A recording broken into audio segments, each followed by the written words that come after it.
On a perfectly ordinary morning, just as I was setting the kettle to boil, I opened the front door and found a stranger staring back at me. A young man whose eyes seemed to know everything I had tried to hide about my life. It wasn't a look of judgment or even recognition. It was the gaze of someone delivering a message that would split my quiet world wide open. By the time the door shut, the young man's footprints lingered on the mat, and in his wake, a single envelope rested in my trembling hand. A letter that, with a simple crack and whisper of paper, would shatter the foundation of my old age. My name is Jeong-hee. This year, I turned 64. For 35 years, I stood quietly beside my husband, Young-soo, staying out of the way, keeping the calm and filling an empty household as best I could. We never had children. 1, 2, always a missing place at the table, so I poured my energy into caring for my ailing parents. My mother's memory had slipped away. My father lived in and out of hospital rooms. I kept the ledgers, the grocery lists. Young-soo was out in the world growing his business card collection, growing a reputation for bringing in the right clients, working late, and always surrounded by company. It was during one of those late kitchen washes, half listening to the drip of the faucet, when a rumor made its way to me. I heard mention of Young-soo's office wife, a younger staff member named Soo-jin, who shadowed his every move. Her name surfaced more and more, sometimes in passing, sometimes in the uncertain lilt of workplace gossip. The day I first heard it, I dropped a plate and watched it shatter in the sink. I told myself it was only the plate that cracked, but in truth, something small and private broke inside me. I convinced myself that if I stayed silent and very still, the crack wouldn't grow. Soo-jin was always nearby, her nameplate boasting a team leader's title, her loyalty unmistakable. She moved in sync with Young-soo in ways that felt unsettlingly familiar, replicating the rhythm I'd thought was ours alone. But I swallowed it, taking the easier side of inaction, until business needs eventually summoned me. Young-soo would bring stacks of paperwork home, all urgent, all needing just one more signature. One more small favor with my personal seal. It started with a simple guarantee, then a small studio purchase, a property transfer hailed as a brief necessity. Young-soo insisted these loans and leases were just on paper, temporary. He promised swift returns and nothing to worry about. Even now, I remember the sticky dread of that first stamp of my name. It felt innocent at the time, just helping out, just trusting my husband. How could I have known that this would become the most costly decision of my life? Soon, my name appeared on more and more documents. Some I'd never seen, some belonging to accounts I didn't recognize. The National Tax Office began sending ominous letters.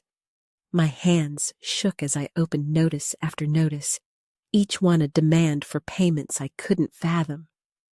Bank balances disappeared like melting snow.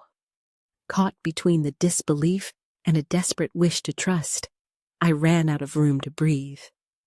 To survive, I had to sell my parents' house, the last shelter of my childhood, with my father's old pipes and my mother's worn dresser.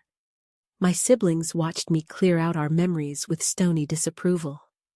I kept smiling, sat on a folding chair, tapping my stamp on the final contract, while something old and tired quietly deflated in my chest. For a while after the house was gone, time moved as if nothing had happened. But at home, Young-soo's expression grew distant, no longer meeting my eyes. At night, his breathing was out of step, and in the mornings, he seemed unmoored.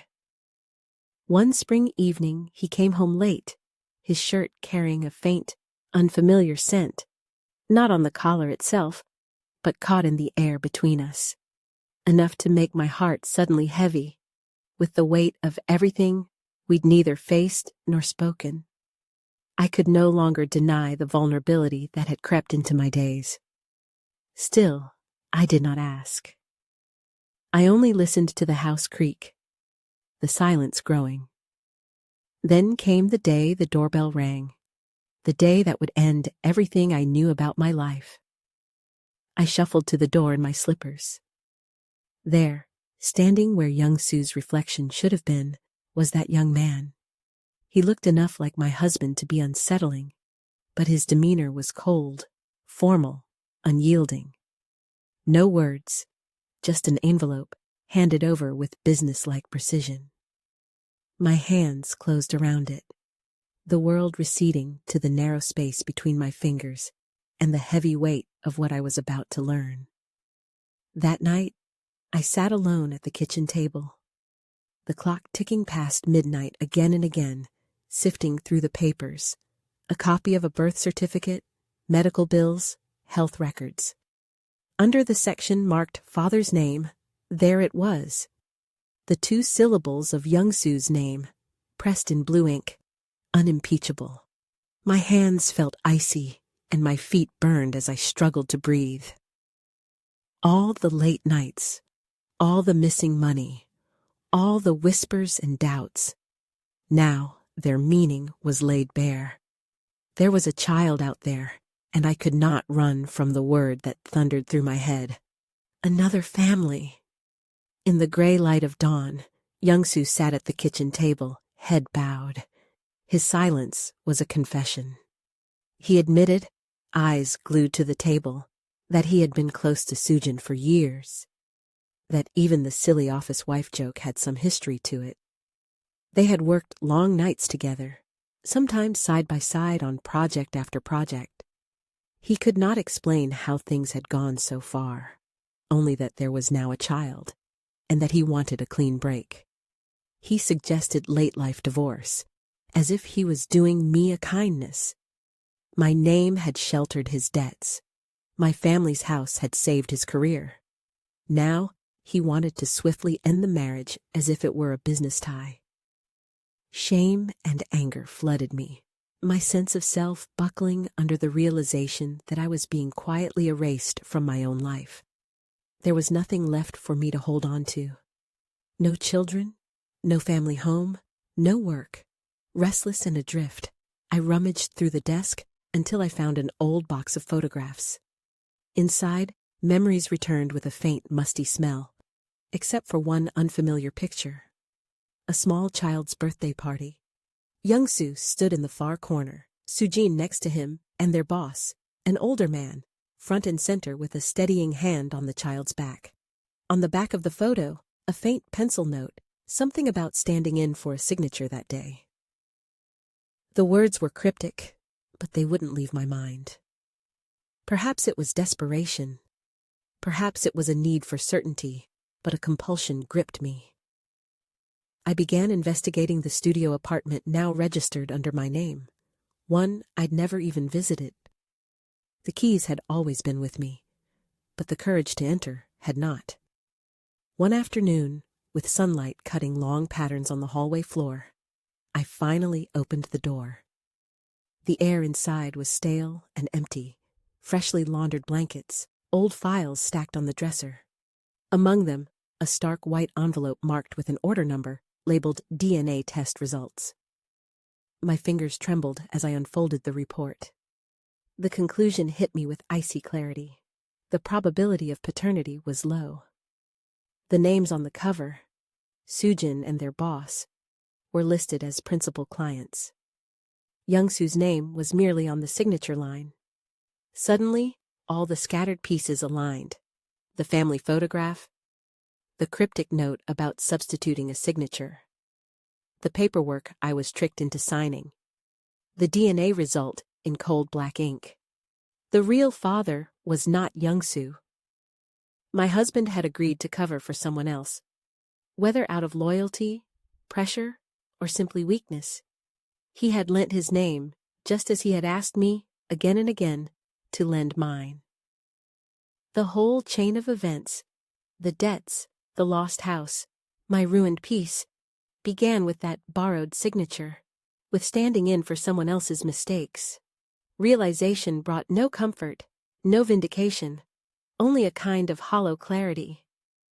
Young-soo may not have been physically unfaithful, but he had used my name as a shield, my trust as a tool, and my love as collateral.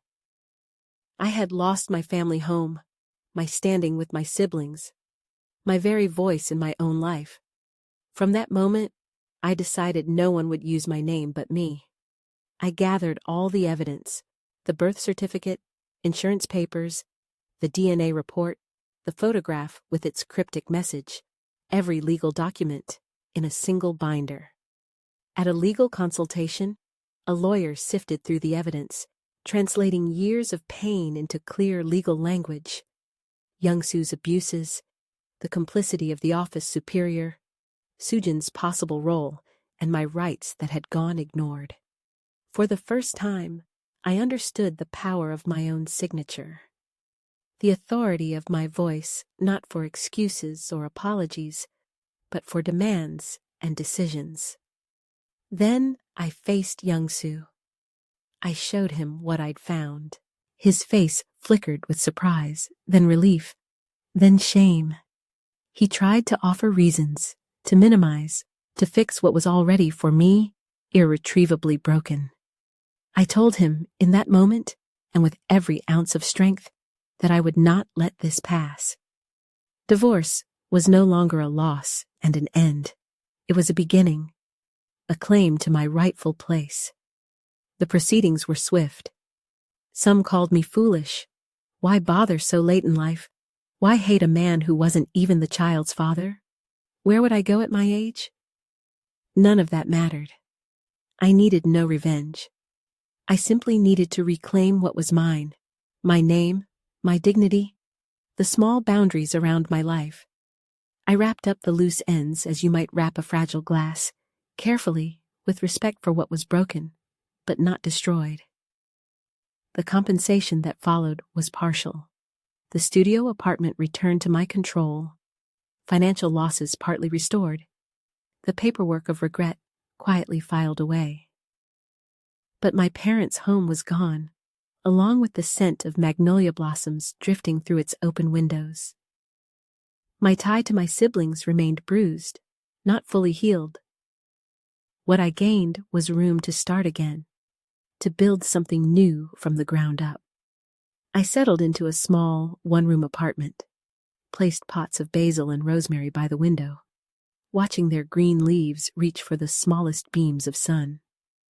The loneliness of living alone softened into a gentler, honest peace. I arranged my days to my own breath, finally living by my own measure. I want to say this clearly. My life was split by a single blue envelope left at my door. I learned, bone deep, how easy it is for a nickname like office wife to sweep away names, homes, and pride.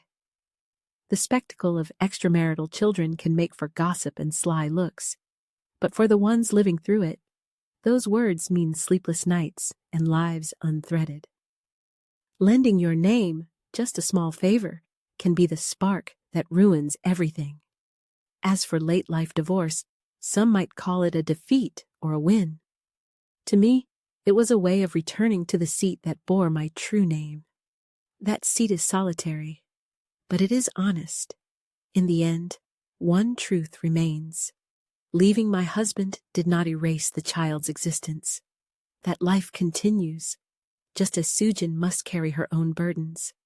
I have decided never to judge them, never to stamp my name again for someone else's respectability. Now, before I sign anything, before I lend my name, I read every word and take every breath slowly, understanding just how much meaning and weight even a single line can hold. If any part of my story finds its way into your heart, let it be a warning. Hidden behind the bright laughter of an office joke and the innocent request to lend your name are consequences you may carry for a lifetime. The irreversible sting of selling a family home, the price of curiosity about a stranger's child, the long silence sitting with late-life divorce. These are heavier than they seem. So I leave you with this question. When the world asks you to risk your name, your heart, your home for someone else's comfort, what will you choose to protect first?